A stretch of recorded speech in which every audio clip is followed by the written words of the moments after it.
আল্লাহ রাব্বুল আলামিন আমাদেরই হেদায়েতের জন্য, শিক্ষার জন্য, জ্ঞানের জন্য 1,24,000 নবী, 12 জন ইমামকে দুনিয়ার বুকে পাঠিয়েছেন। এরপরও যদি কেউ বলে যে আমি হেদায়েত পাইনি, শিক্ষা পাইনি, বা আমি এখনও রাস্তা দেখিনি, সোজা রাস্তা সোজা পথ আমি দেখিনি, তো সেটা তার ভুল হবে। এর জন্যে আল্লাহ রাব্বুল আলামিন কোরআন মাজিদের মধ্যে আয়াত অবতীর্ণ করেছে, আল ইয়াউমা আকমালতু লাকুম দীনাকুম, রাসূল আজ আমি তোমার দিনকে সম্পূর্ণ করেছি। তার মানে দিন ইসলামের মধ্যে অসম্পূর্ণ বলে আর কিছু নেই। সাল্লাল্লাহু আলা মুহাম্মাদ ওয়া আলা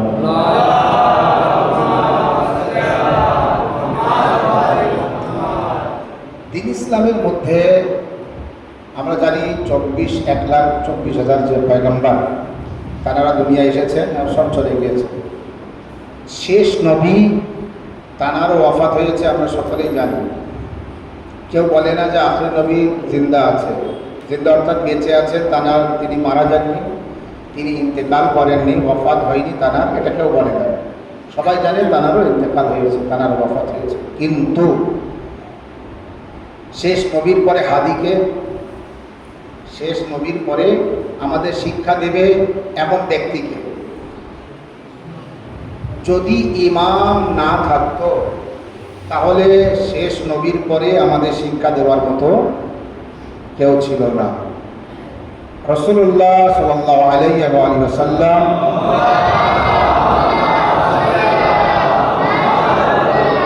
তিনি চলে যাওয়ার পূর্বে বলে গেলেন যে আমার পরে 12 জন ইমাম থাকবে, যে 12 জন ইমাম 13 জন হবে না, 11 জন হবে না, আমার পরে 12 জন ইমাম থাকবে।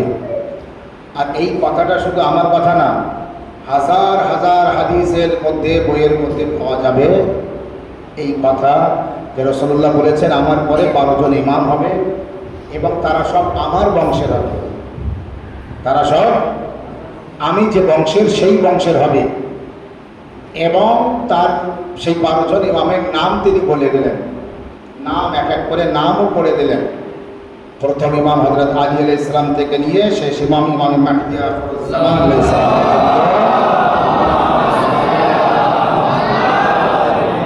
এই 12 জন ইমামের নাম তিনি শুনিয়ে গেলেন। আকাদির ওখানের ময়দানেও তাই তিনি হাদিসে সাকলাইন বললেন, লম্বা খুতবা দিয়েছিলেন, তার মধ্যে 12 জন ইমামের পরিচয় দিয়েছিলেন যে আমার খানদান থেকে, আমার বংশ থেকে 12 জন ইমাম হবে। 12 জন ইমামের নামও বলে দিলেন। এই 12 জন ইমামের পৃথিবীর মধ্যে কোনো শত্রু পর্যন্ত এই 12 জন ইমামের সম্পর্কে বলতে পারিনি নাউজুবিল্লাহ যে তারা মূর্খ, কি তাদের শিক্ষা ছিল না, কি তাদের জ্ঞান ছিল না, কি তারা নাউজুবিল্লাহ ভুল বিচার করেছে, ভুল সিদ্ধান্ত নিয়েছে, ভুল কথা বলেছে, বা কোনো মানুষকে বলেছে যে আমাকে একটু শিক্ষা দিও, আমাকে একটু ধরিয়ে দিও, আমাকে একটু বলে দিও। এই 12 জন ইমামের সম্পর্কে এমন কোনো মন্তব্য পৃথিবীর কোনো মানুষ করতে পারেনি। সালাম আলাইকুম।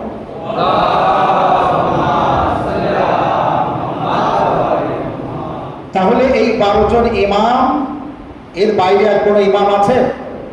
নেই। আল্লাহ কোরআন পাকের মধ্যে বলছে ওয়াজআলনাহু আইম্মাতান ইয়াদউনা ওয়াজআলনাহু আইম্মাতান ইয়াহদুনা বিআমরিনা, ইমাম বানিয়েছি আমি তোমাদের জন্য যে হেদায়েত করবে তোমাদের, যারা শিক্ষা দেবে তোমাদের আমার হুকুমে। আর সূরা আল কাসাসের 41 নম্বর আয়াতের মধ্যে আল্লাহ আবারও ইরশাদ করছে ওয়াজআলনাহুম আইম্মাতান ইয়াদউনা ইলান নার ওয়া ইয়াউমাল কিয়ামাহ লা ইউনসারুন। এই যে 12 জন ইমাম আছে না, এই 12 জন ইমামের মোকাবিলায়, এই 12 জন ইমামের বিরুদ্ধে, এই 12 জন ইমামের যারা শত্রু, তারা একটি সংগঠন তৈরি করলো, দল তৈরি করলো, করার পরে তারা নকল ইমাম তৈরি করলো। আসল ইমামের বিপরীত নকল ইমাম তৈরি করলো। আর নকল ইমাম যখন তৈরি হয়েছে, নকল ধরা পড়ে কিভাবে?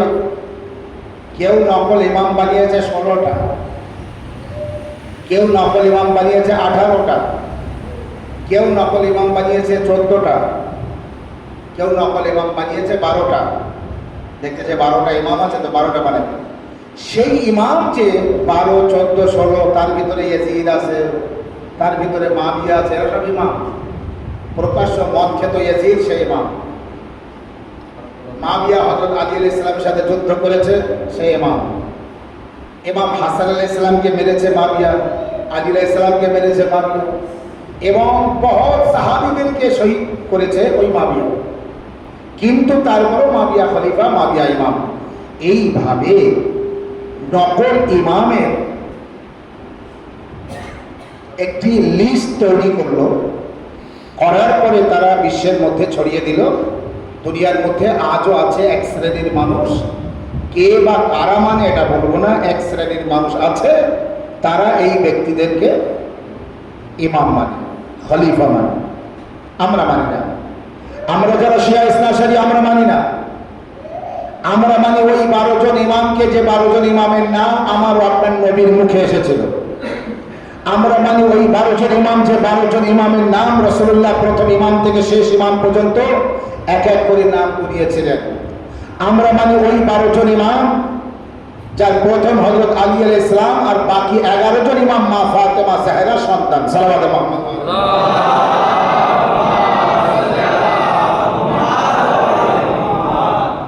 একজন ইমাম মা ফাতেমা জাহরার স্বামী, প্রথম ইমাম। বাকি 11 জন ইমাম, উত্তর দেবেন না যদি পাপ হয়। মা ফাতেমা জাহরার সন্তান। উত্তর দিলে লাভটা কি হবে জানেন? জীবনে আপনার ভুল হবে না উত্তর দিলে, কারণ আপনি মুখ দিয়ে বলেছেন মানে আপনার মুখস্থ থাকবে। একজন ইমাম, প্রথম ইমাম, তিনি মা ফাতেমা জাহরার স্বামী। বাকি 11 জন ইমাম। এটা শুধু আপনি উত্তর দিচ্ছেন না, মাইকের আওয়াজ যতদূর যাচ্ছে তারা সবাই কান পেতে শুনছে যে ইমাম কারা, তাদের পরিচয় বলছি। তো একজন ইমাম, প্রথম ইমাম আলী আলাইহিস সালাম ফাতেমা জাহরার স্বামী, আর বাকি 11 জন ইমাম মা ফাতেমা জাহরার সন্তান। এই হলো কতজন? 12 জন। এই 12 জন ইমামের বাইরে একটা বেশিও নেই, একটা কমও নেই। এর বাইরে যারা ইমামকে মানবে সে ইমাম আসল না, সে ইমাম নকল, সে ইমাম সাল্লাল্লাহু আলা মুহাম্মদ ওয়া আলি মুহাম্মদ।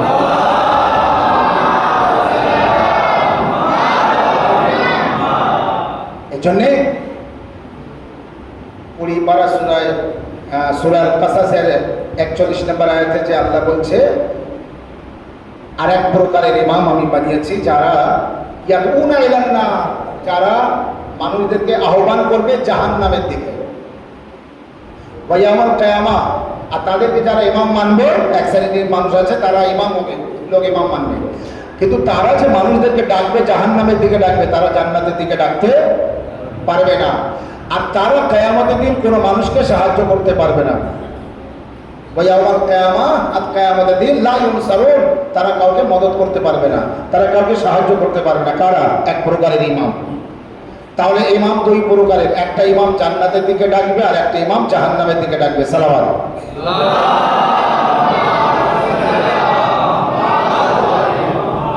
এক প্রকারের ইমাম জান্নাতের দিকে ডাকবে, আর এক প্রকারের ইমাম আছে জাহান্নামের দিকে ডাকবে। কে জাহান্নামের দিকে ডাকছে কে ডাকছে না আমার দেখার দরকার নেই, কিন্তু আহলে বাইত আলাইহিস সালামের গোলাম, আহলে বাইত আলাইহিস সালামের ভক্ত, আহলে বাইত আলাইহিস সালামের চাহনেওয়ালা, আহলে বাইত আলাইহিস সালামের মাননেওয়ালা। জিশান, তোমরা 2-3 দিন ওখানে উঠে আমার সামনে এসো।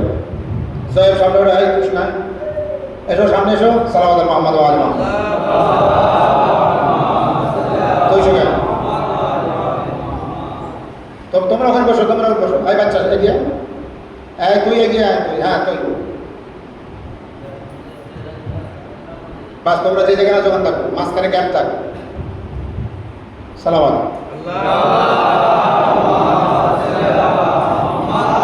এই চোখ সাংঘাতিক চোখ, খবরদার যেন এই চোখের কেউ আড়াল করতে যাবে না। ভদ্রভাবে ডেকে নিয়েছি, এসছে, ভালো হয়েছে। মহাদিসটাই তোমরা ডিস্টার্ব করছিলে প্রথম দিকে। সালাওয়াত আলা মুহাম্মদ ওয়া আলি মুহাম্মদ।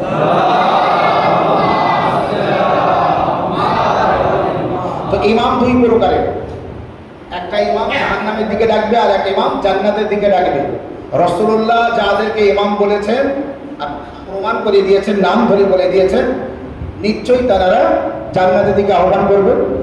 আর ইমাম হাদি হবে আল্লাহর তরফ থেকে, তারা আপনাদের হেদায়েত করেছে, এমন হেদায়েত করেছে, কোরআন পাকে আয়াত দিয়েছে, আজ তোমার দিন সম্পূর্ণ হয়েছে, মোকাম্মাল, পরিপূর্ণ হয়েছে, দিন ইসলামের মধ্যে আর কোনো কমি নেই। ঠিক। আর এক প্রকারের ইমাম আছে, তারা জাহান্নামের দিকে মানুষদেরকে আহ্বান করবে। এই ইমাম কারা? আমরা তো মানি না, কিন্তু এই ইমামের পরিচয় জানতে গেলে বহলুল দানার একটা ঘটনা থেকে আপনি জানতে পারবেন। বহলুল দানা, দানা অর্থাৎ বুদ্ধিমান, দানা অর্থাৎ ফার্সি শব্দ, ফার্সি দানা, ফার্সি এর মানে হচ্ছে বুদ্ধিমান। বহলুল কিন্তু পাগলের মতো হয়ে চলাফেরা করত, কিন্তু বহলুলের কাজ ছিল বুদ্ধিমানের কাজ। একটা আলিম, একটা আইনুল্লাহ কয়েকটা বিষয় পিএইচডি করলে তার যেমন জ্ঞান থাকে, শিক্ষা থাকে, ডক্টরেট করলে, মাস্টারের ডিগ্রি করলো, ইঞ্জিনিয়ারিং ডিগ্রি করলো, কয়েকটা ডিগ্রি করলো, করার পরে যেমন জ্ঞান থাকে তার থেকে কম না, তার থেকে বেশি জ্ঞান ছিল বহলুলের। যতটা আমি পড়েছি বহলুল দানার জীবনী, এমন কোনো ব্যক্তি ছিল না যে প্রশ্ন করেছে আর বহলুল তার প্রশ্নের উত্তর দিতে পারেনি। সাল্লাল্লাহু আলাইহি মুহাম্মদ ওয়া আলি মুহাম্মদ।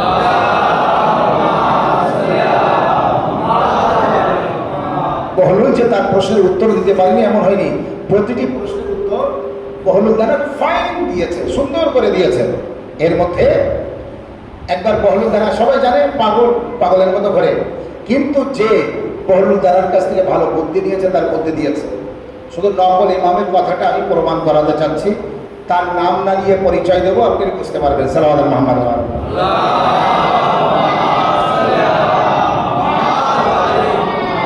বহলুল দানা রাস্তা দিয়ে যাচ্ছিলেন, একজন নকল ইমাম আছে, মানুষ তাদেরকে ইমাম বানিয়েছে আর সেও ইমাম হয়ে দাবি করেছে।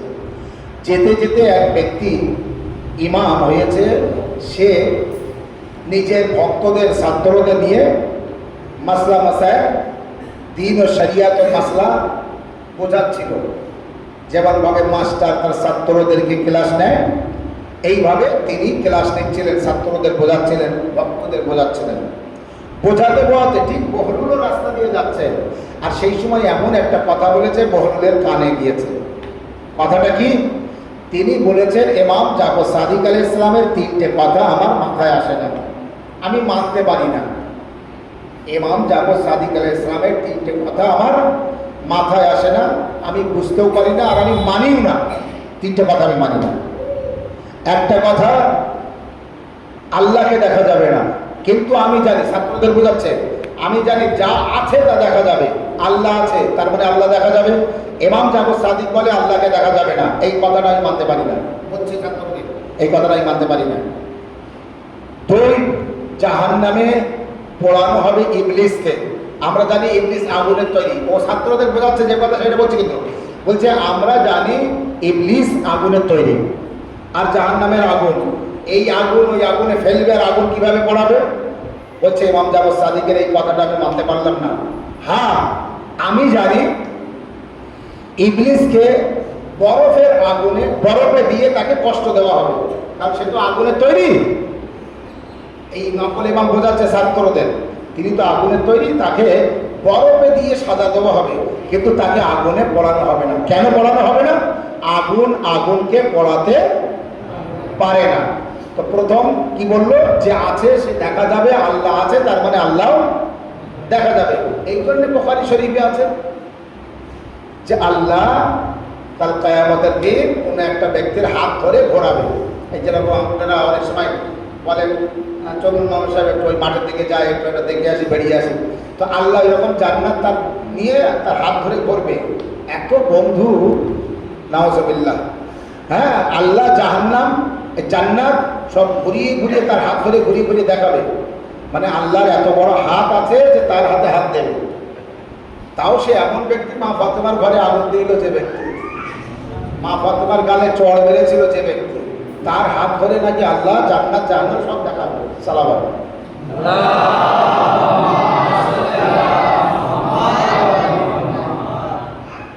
কত সবর করতে হয় আমাদের, কত ধৈর্য ধরতে হয় আমাদের, চিন্তা করুন। কারণ নকল ঢুকে গিয়েছে ইসলামের ভিতরে, কিছু জাল হাদিস বা জাল ইমাম, নকল ইমাম কিছু ঢুকে গিয়েছে, তো তার থেকে সাবধান হতে হবে। তো কি বলছে? যা আছে সে দেখা যাবে, তা দেখা যাবে। যেমন আল্লাহ আছে, আল্লাহ দেখা যাবে। ইমাম জাফর সাদিক বলে আল্লাহকে দেখা যাবে না, আমি মানতে পারলাম না। এক। আর দুই হচ্ছে ইবলিস আগুনের তৈরি, আর জাহান্নাম আগুনের, ইবলিসকে আগুনে পোড়ানো হবে, ইমাম জাফর সাদিক বলে, কিন্তু আমি ওই কথাটা মানতে পারলাম না। বুঝতে পেরেছেন? কি সুন্দর করে দলিল দিচ্ছে, কি সুন্দর করে বোঝাচ্ছে, দেখো যে আমি এই কথা মানতে পারলাম না। সাল্লাল্লাহু মুহাম্মদ ওয়া আলা মুহাম্মদ।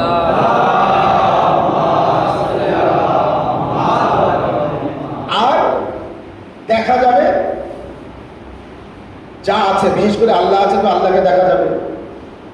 আর দুই, যে মানুষ যা করে, ইমাম জাফর সাদিক আলাইহিস সালাম বলেছেন, যা করে মানুষ নিজের ইচ্ছায় করে।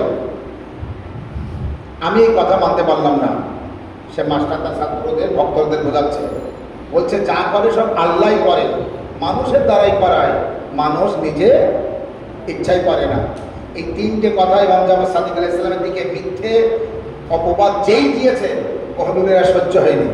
এক ঢিল তুলে মেরেছে, সোজা দিয়ে কাছে দিয়ে এক ঢিল মেরেছে তার মাথায়, সেই নকল ইমামের মাথায়। তার কিন্তু ওই মুহূর্তে লক্ষ লক্ষ ভক্ত এবং এলাকার সব থেকে বড় নেতা, বড় লিডার, তার মাথায় ঢিল মারা, যেমন তেমন কথা। সাথে সাথে তার ভক্তরা এসে ধরে ফেলল বহরুলকে ওখান থেকে, আর এগিয়ে যেতে দেয়নি। কি করলে তুমি? বলে কি করেছি? আমি কিচ্ছু করিনি। বলে হ্যাঁ তুমি মেরেছো। বলে কোথায় মেরেছি? বলে মেরে আবার ঠাট্টা করছো, চলো। বলে ধরে নিয়ে গেল বাদশার কাছে। বিচার হবে বাদশার দরবারে। বাদশার নাম হারুন আর রশিদ।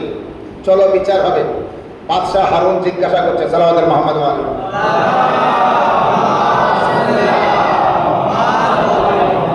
হারুন বাদশাহ দরবারে যাকে মেরেছে সেই নকল ইমাম সেও গিয়েছে, আর যে বহরুল মেরেছে বহরুলও গিয়েছে।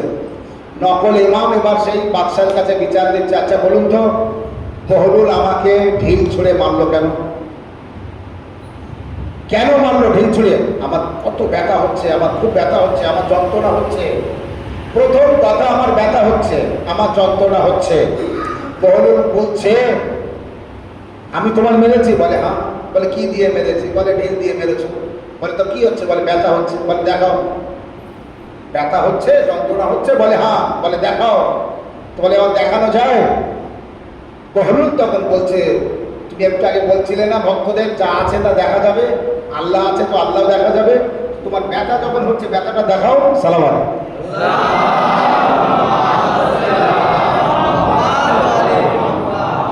দেখাও, যা আছে তা দেখা যাবে, ব্যথা যখন আছে তো দেখা যাবে।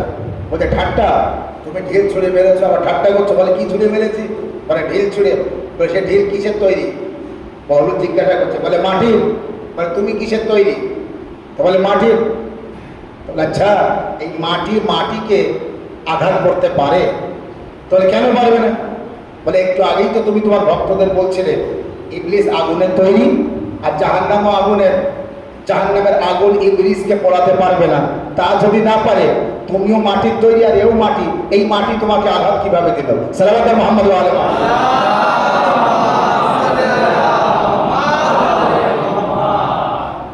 বোঝা গেল? তৃতীয় কথার উত্তর দিতে হবে। তো বলছে তুমি আমার মেরেছো, মারার পরে তুমি ঠাট্টা করছো, এইরকম ভাবে তুমি কথা বলছো। বহলুল তখন বলছে কে মেরেছে? আমি মেরেছি। বলে তুমি তো মেরেছো। বলে না। বলে কে মেরেছে? তখন বহলুল বলছে আমি কিভাবে মারি? তুমি তো একটু আগে বলছিলে তোমার ভক্তদের বান্দা কিছু করে না, যা করে সব আল্লাহ করে। তো আমি মেরেছি না আল্লাহ মেরেছে? সালাওয়াত মুহাম্মদ ওয়া আলা মুহাম্মদ।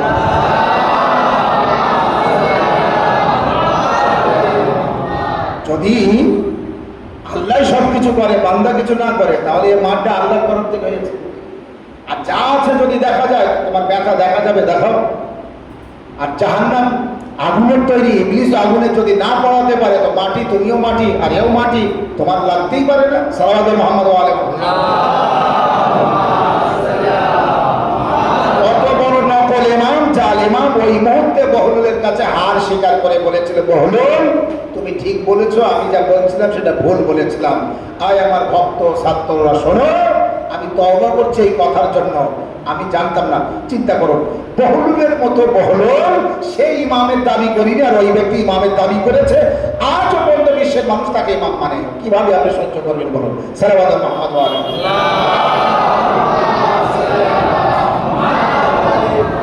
এই হচ্ছে ব্যাপার। নকল ইমামে ভরে গিয়েছে, নকল লিডারে ভরে গিয়েছে, নকল খলিফা বলুন, ইমাম বলুন, প্রতিনিধি বলুন, ভরে গিয়েছে। আর তাতে কিন্তু দেশ চলছে।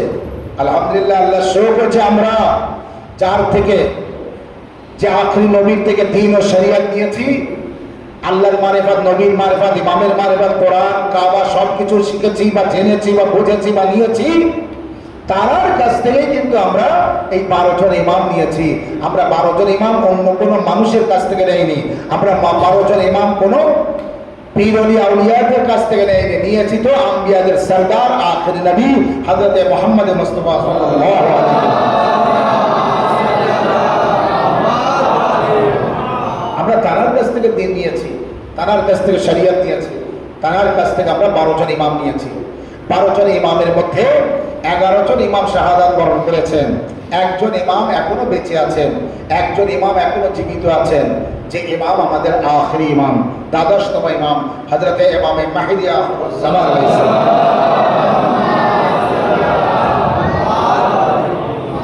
আল্লাহ আপনাদের সকলকে ভালো রাখুক, তৌফিক দান করুক।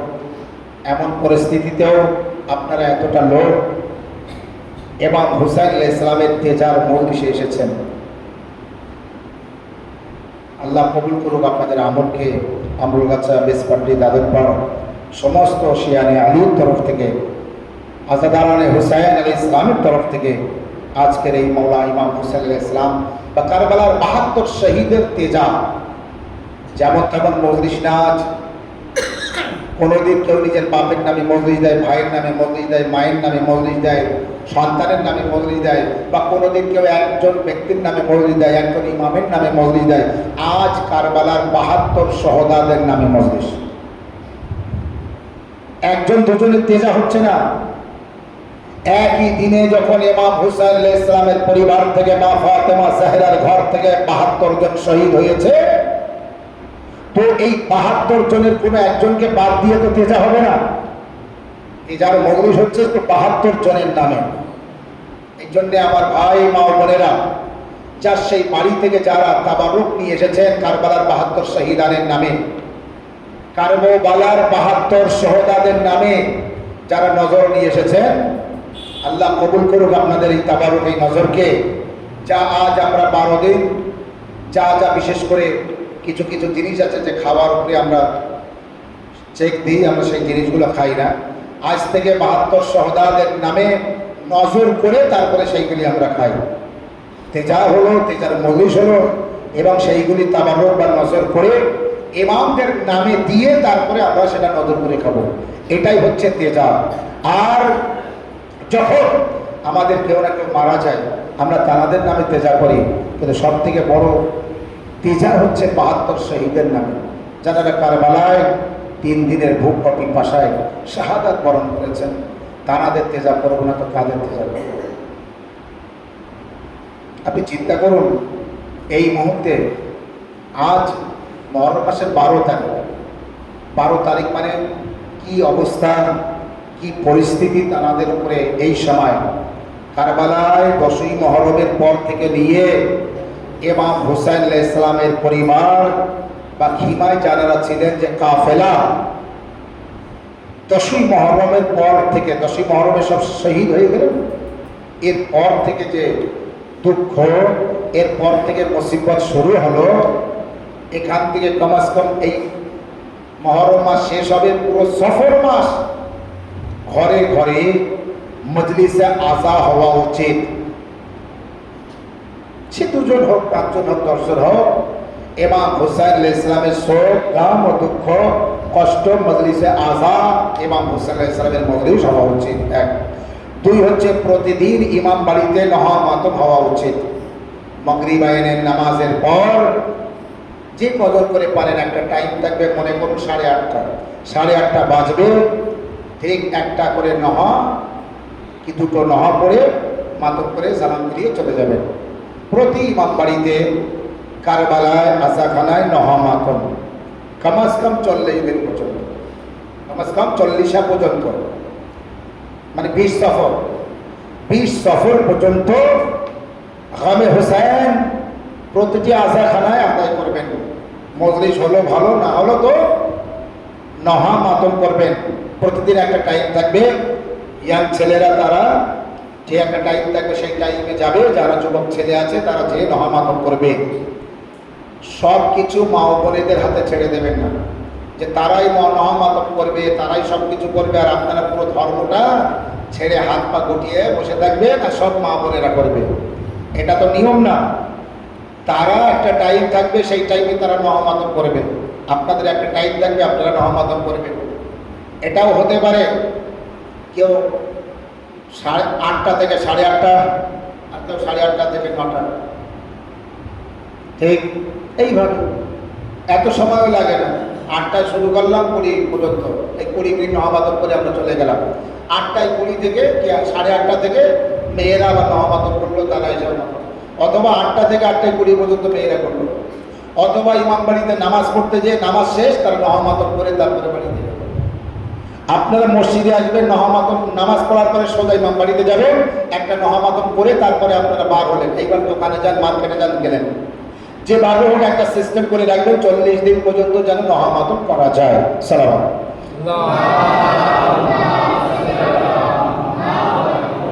অথবা যদি সম্ভব হয় যে সবাই মিলে প্রতিদিন কারবালায় নহা মাতম করবো, তো রওজার ভিতরে যেয়ে একটা নহা মাতম করে সালাম মিলিয়ে চলে আসেন।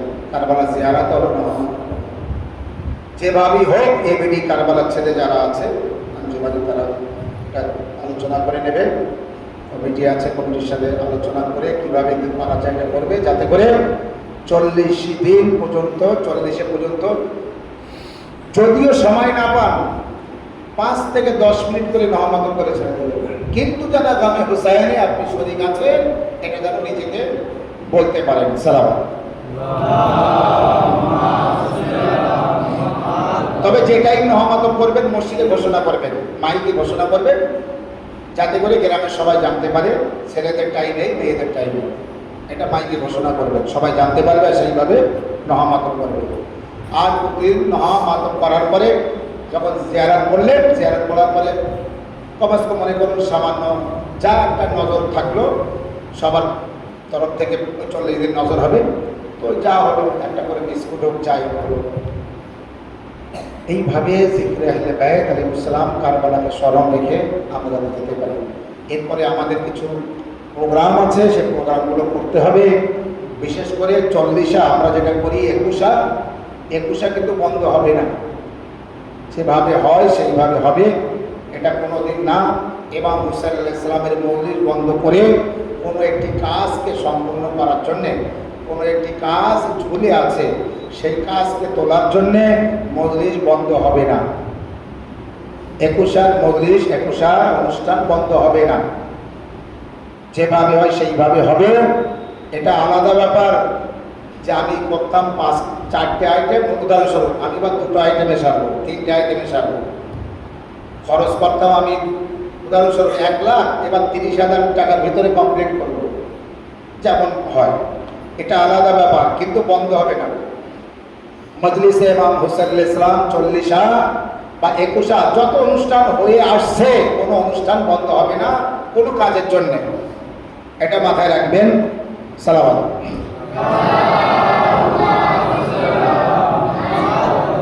আল্লাহ আমাদের আপনাদের সকলের আমলকে কবুল করুন।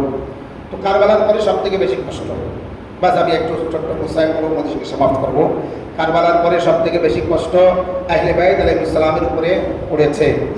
যে জুলুম, যে অত্যাচার, একটা হয় আপনার পরিবারের সাথে কারোর কিছু হয়েছে, কিছু ঘটেছে, এটা আলাদা ব্যাপার, কিন্তু যখন তারা এসে আপনাদের ঘর বাড়িঘর যা কিছু আছে সব আগুন লাগিয়ে দেবে, ভেঙে দেবে, চুরমার করে দেবে, সেটা কি অবস্থা হয়?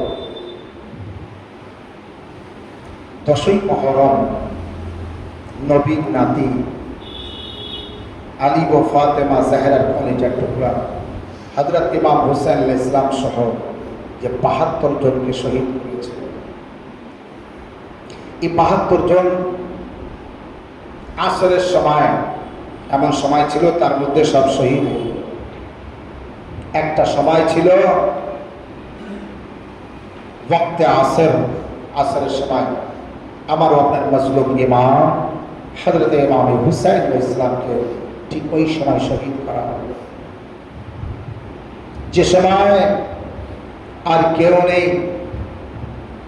কিন্তু শহীদ করার পর ইয়াজিদ বাহিনী যারা সৈন্য, জালিম অত্যাচারী ইয়াজিদের সৈন্য যারা ছিল, তারা একটু পরেই এত বেহুরমতি করলো লাশগুলির উপর দিয়ে, পাক ও পবিত্র দেহ ইমাম হুসাইন আলাইহিস সালামের পড়ে আছে, কিন্তু ইমাম হুসাইন আলাইহিস সালামের মাথা, পবিত্র মাথা মোবারককে যখন তারা কাটলো, কেটে শরীর থেকে, দেহ থেকে মাথা আলাদা করলো, একটা না দুটো না 71টি মাথা তারা আলাদা করলো। জালিম বলছে মাথা কটা হয়েছে? বলছে 71। বলছে শহীদ হয়েছে 72 জন, মাথা 71 কেন? তখন আর এক ব্যক্তি বলল, ইমাম হুসাইন আলাইহিস সালাম তার দুধের শিশু আলী আসগারের মাইয়াত নিয়ে খিমার পিছনের দিকে গিয়েছিল। তখন বলছে মনে হয় হুসাইন আলী আসগারকে দাফন করেছে খিমার পিছনে।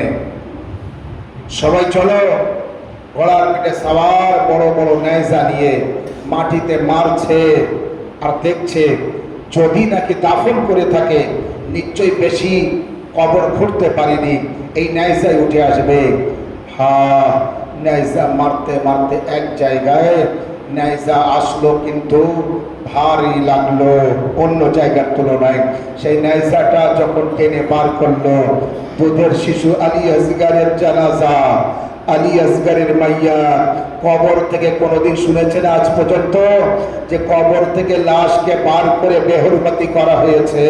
কিন্তু হায় আজাদারো, ইমাম হুসাইন আলাইহিস সালামের দুধের শিশু আলী আসগরের মাইয়াতকে কবর থেকে বার করে জমিনে কারবালায় রেখে আসগর যত বড়, তার থেকে বড় তলোয়ার দিয়ে আলী আসগরের গলা কেটে জালিম মাথাটা আলাদা করলো। হাজ রকমাল আল্লাহ, মাথা আলাদা করলো। জানেন এরপরে লাশা কারবালার জমিনে পড়ে আছে।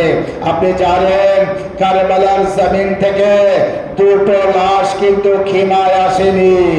একটা জানেন হযরতে আব্বাস আলমদারের লাশ, আর একটা লাশা যার আনার কেউ ছিল না।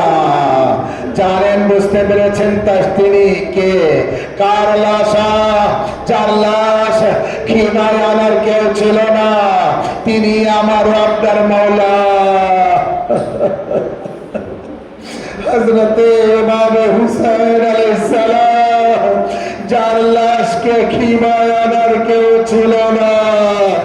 হায় জালিমরা, লাশের পরে ঘোড়া চালালো, সন্ধ্যা হতে না হতে খিমা চালিয়ে দিল। হায় বিবিরা সারা রাত বাইরে থাকে, সকাল হলে জালিমরা বিশেষ করে সিন্ধে মালুর ইয়াজিদের সৈন্যদের নিয়ে কিছু দড়ি নিয়ে আসলো, আর বিবিদেরকে বন্দি করতে লাগলো। একই দড়িতে একজনের গলা বাঁধে, আর একজনের গলা বাঁধে, আর একজনের গলা বাঁধে। এইভাবে একই দড়িতে 12 জনের গলা এমন ভাবে কোষে বেঁধেছে আজাদারো। হযরতে যাইনুল আবেদিন আলাইহিস সালামের হাতে হাত করি, পায়ে বেড়ি, গলায় তক, এমন ভাবে কোমরে লঙ্গর করিয়ে যাইনুল আবেদিনকে টানতে টানতে নিয়ে যাচ্ছে। নিয়ে যাবে তো অন্য দিক দিয়ে যেতে পারতো, কিন্তু জালিমরা এই বিবিদের বন্দি করে জানেন কোথা থেকে দিয়ে গিয়েছে? সেই কারবালার জমিন, যেখানে 72 জানাজা পড়ে আছে, যেখানে লাশ পড়ে আছে, পবিত্র লাশা, সেই লাশের উপর দিয়ে বিবিদেরকে নিয়ে যাওয়া হচ্ছে। রবাব দেখতে দেখতে যাচ্ছে তার ছেলে আসগরের লাশা, উম্মে লাইলা দেখতে দেখতে যাচ্ছে তার আকবরের লাশা, উম্মে ফারওয়াত আর কাসিমের লাশের টুকরো দেখতে দেখতে যাচ্ছে। হায় যায়নাব, কখনো ছেলের জানাজা, কখনো ভাই আব্বাস, কখনো হুসাইন আলাইহিস সালামের জানাজা। একবার জনাবে যায়নাব নিজেকে ফেলে দিলেন জমিনে কারবালায়, আওয়াজ দিলেন, ভাইয়া ভাইয়া, আমাদের বন্দি করে নিয়ে যাচ্ছে। জমিনে কারবালা থেকে একটি মাংসের টুকরো তুললেন হুসাইনা, তোলার পরে আওয়াজ দিলেন আসমানের দিকে মুখ করে, হে আল্লাহ, আমার আমানতকে কবুল করে নিও, খোদার রাহে তোমার রাস্তায় কোরবান করে দিয়েছি। যাইনুল আবেদিন আলাইহিস সালামের মুখের রং নীল হয়ে যাচ্ছে, কখনো লাল। যায়নাব জিজ্ঞাসা করে, বেটা সাজ্জাদ, তোমার চেহারা এমন কেন হচ্ছে? আওয়াজ দেয়, হুপি আম্মা, একবার ইনসাফ করে বলুন, যার যুবক ছেলে বেঁচে থাকে তার বাবার লাশ এইভাবে বেগরো কাফন পরে থাকে না। এ হুপি আম্মা, আমার হাত বাঁধা, আমার বাবার লাশে মাটি দিতে পারলাম না।